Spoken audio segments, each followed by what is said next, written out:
एक बार डॉक्टर भीमराव अम्बेडकर जी ने कही थी कि अगर किसी कौम, समुदाय या धर्म को खत्म करना है तो सबसे पहले उसकी भाषा को खत्म किया जाए। तो वहाँ समाज, वहाँ धर्म धीरे धीरे अपने आप खत्म होते जाएंगे। यही हुआ हमारे आदिवासियों के साथ। ऐसा क्यों? हमसे क्यों अपने इतिहास को, अपनी भाषाओं को दूर किया गया, अपनी संस्कृतियों को मिटाने की कोशिश किया गया? क्या डर है हमारे आदिवासियों के साथ इस सिस्टम को? मैं इस चैनल के माध्यम से आपको वादा करता हूँ कि हमारे आदिवासियों के इतिहास, उनकी संस्कृतियों को आगे लाने की कोशिश करूँगा, भरपूर कोशिश करूँगा। इस छोटे से, आज मेरा एक छोटा सा प्रयास है, लेकिन आने वाले दिनों में मैं आपसे वादा करता हूँ कि इस चैनल में आपको सारी जानकारी मिलेगी।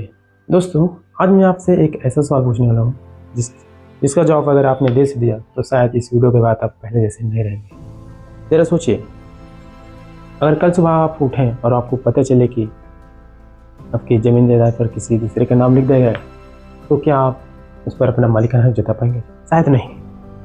लेकिन मैं ज़मीन जायदाद की बात नहीं कर रहा हूँ, मैं बात कर रहा हूँ आपकी पहचान की, आपकी संस्कृति की, आपकी भाषा की और उस इतिहास की जिससे आपसे छुपाया गया है।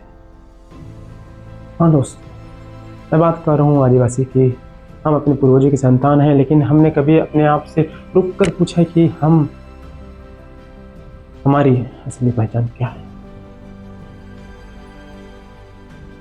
क्या हमारे पूर्वज हिंदी बोलते थे? क्या वे संस्कृत बोलते थे? क्या उन्होंने इस भूमि को हिंदुस्तान, इंडिया या भारत कहा था?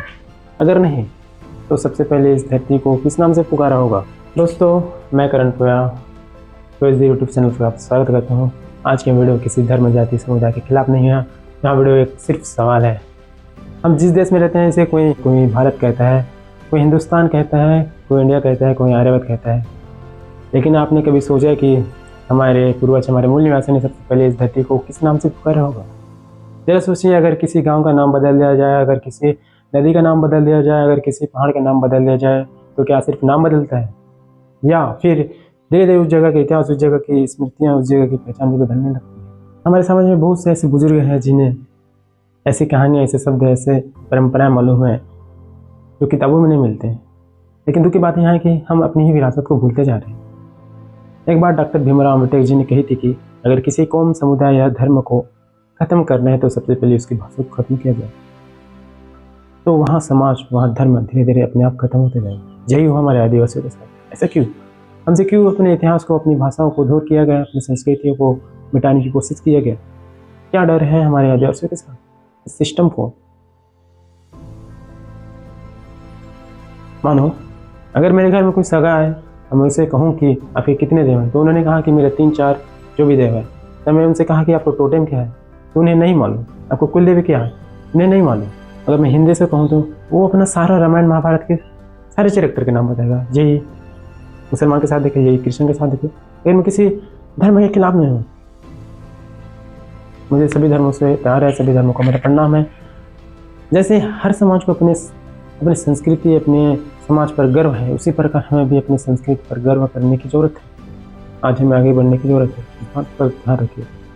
आज ज़रूरत है हमें खुद को जागरूक करने की, एजुकेटेड करने की, और ज़रूरत है हमारे बच्चों को सिखाने की, हमारी भाषाओं को, हमारे त्योहारों को, हमारे इतिहास को, हमारे महापुरुषों के बारे में, हमारे पूर्वजों के बलिदान, जो उन्होंने हमारी संस्कृति के लिए, भाषा के लिए, ज़मीन के लिए और परंपरा के लिए जो संघर्ष किए हैं, उन्हें बताने की ज़रूरत है आज।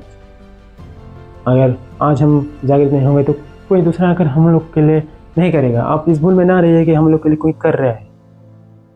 अगर संविधान में अनुसूचित 5-6 हम लोग को अगर नहीं मिला होता तो शायद हम बहुत ही पिछड़ गए होते। अगर संविधान में हम लोग के लिए जगह नहीं होता तो हम कहाँ होते? जरा सोचिए, इस दिमाग से आप निकाल दीजिए कि हम लोग के लिए कोई कर रहा है। आप सब अपने दिमाग में घुसा दो। आपको खुद को जागृत करने की ज़रूरत है, खुद को बदलने की ज़रूरत है, समाज को आगे ले जाने की ज़रूरत है। मैं इसलिए कर रहा हूँ कि मैं देखा कि कोई भी ऐसे चैनल नहीं जो हमारे संस्कृति के बारे में बोले।